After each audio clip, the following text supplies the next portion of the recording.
A trope of many anime series is to have multiple openings throughout their run to reflect on the changes in the story brought on by the current arc, and of course, Attack on Titan is no exception to this trope, having a grand total of 8 different openings with some variants over the years, like the Jean opening used in A Sudden Visitor, the torturous curse of adolescence. But of course, one factor each of these openings share is hiding a titanic amount of no-context spoilers. So in this new series, let's tear each opening apart and dissect each opening one by one to uncover their secrets, starting at the very beginning with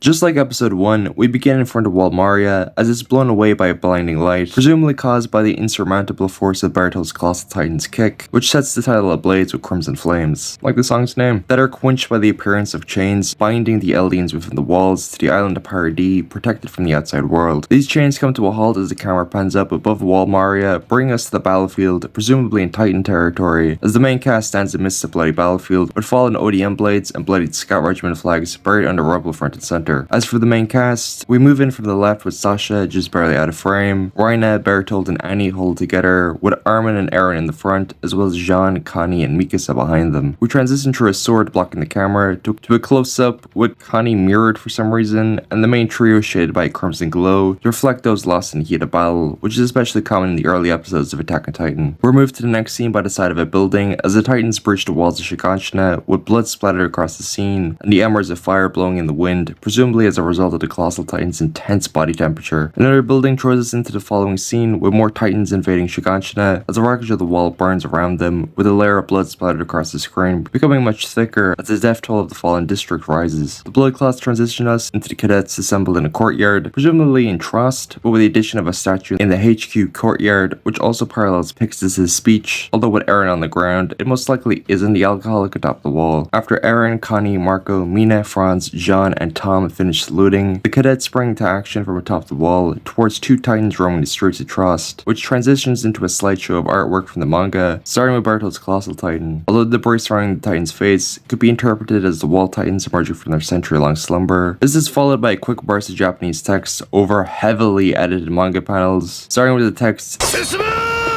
meaning to advance or proceed in Japanese. The background art though I think is original art, as I couldn't match a panel from the manga that fits, but it sorta matches Mikasa's backstory in chapter 6 due to the heavy use of black dividing lines. The same text indicating us to move ahead in a linear motion appears again, this time over a Titan walking through a forest. Another overly edited manga panel telling us to keep moving forward appears, followed by the image of the mantis eating a butterfly from Mikasa's flashback to her life before the Jaegers, with Japanese text translating roughly to "I want to express my will," possibly referring to Scout's determination to fight back against destiny, the latter half of the series. Another heavily edited panel appears with Japanese text that I wasn't able to find a translation for,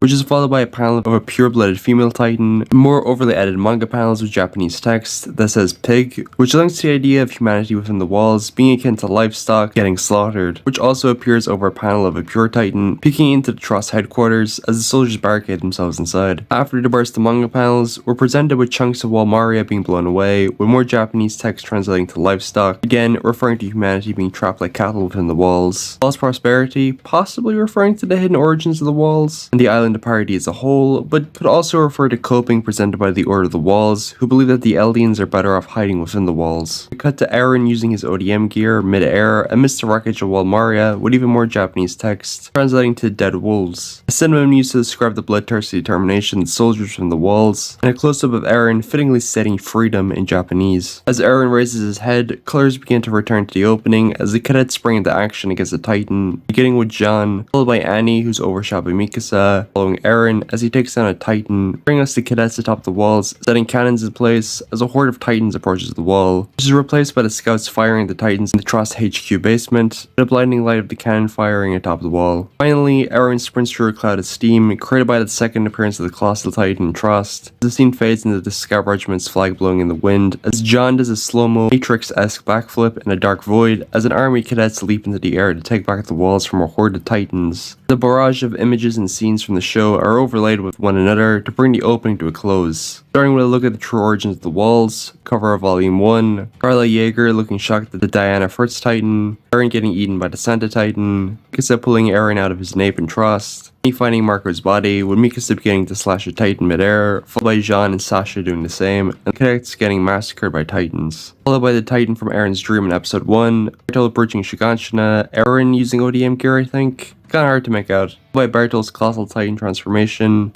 moments before Mina's death, a scout getting grabbed off his horse by a Titan, extreme close-up of Kid Eren as the Titans kill off the cadets, blood splatter across Mina, bringing us to the Diana First Titan staring down Hanes. As Eren springs to action, someone unsheathing a sword, similarly to opening 2, with another close-up of the Diana First Titan, as well as the bards in the tree above Eren napping in the beginning of the series, taking flight as soldiers are killed off with Bertolt peeking above Wall Maria, kicking the wall open as Eren continues to move forward to slash Bertolt's nape, which cuts the scene as hooks from the ODM gear launch across the screen to introduce Mikasa, Armin, and Eren, as the opening comes to a close with Sasha, Mikasa, Eren, Armin, Jean, and Reina standing in an open field towards their linked horizon. However, we are not finished dissecting opening 1, as thanks to the best episode of the series, A Sudden Visitor, The Torturous Curse of Adolescence, we're blessed with an edited opening which replaces Eren with Jean, as the episode is completely focused on fleshing out Jean as a character. Instead of opening with a white flash, we begin with a frame of Jean being burned away, with the beginning of the opening playing out the same until we reach the bloody battlefield, with Jean and Eren swapping positions in the field, with the opening playing out the same until we reach the courtyard section as Jean and Eren switch places again to put Jean in the spotlight. The manga section is pretty much the same, but with the image of the female pure-blooded Titan being replaced by an image of Jean from the manga, and the panel of the Titan peeking into the Tross headquarters, being replaced by Jean and Eren aiming at the cadets' barracks. As the CG wall explodes, Jean joins Eren midair, however, the close-up which restores color to the opening is of Jean instead of Eren. As the cadets spring into action, Jean lands off-screen to command his fellow cadets to attack the Titan, and celebrating after Eren brutally slays the Titan. The attack on Titans continues until Eren runs towards the Colossal Titan, but now with Jean flying by overhead to get a glimpse of the action instead of helping Eren, which is pretty in character for Jean in season 1. The scout's flag is now replaced by the cadet's flag, and unfortunately, the ending is cut short, with the remainder of Guren no Yumiya playing as Armin narrates over Jean's time training with the cadets. To be honest, I really wasn't expecting the first opening to have this much detail and foreshadowing. Going into this, I was originally going to cover both Guren no Yumiya and Jiyu no Tsubasa in the one video, but clearly opening 1 was detailed enough to deserve its own individual video, which was super surprising. So make sure to stay tuned for the Jiyu no Tsubasa breakdown. Until next time, see ya.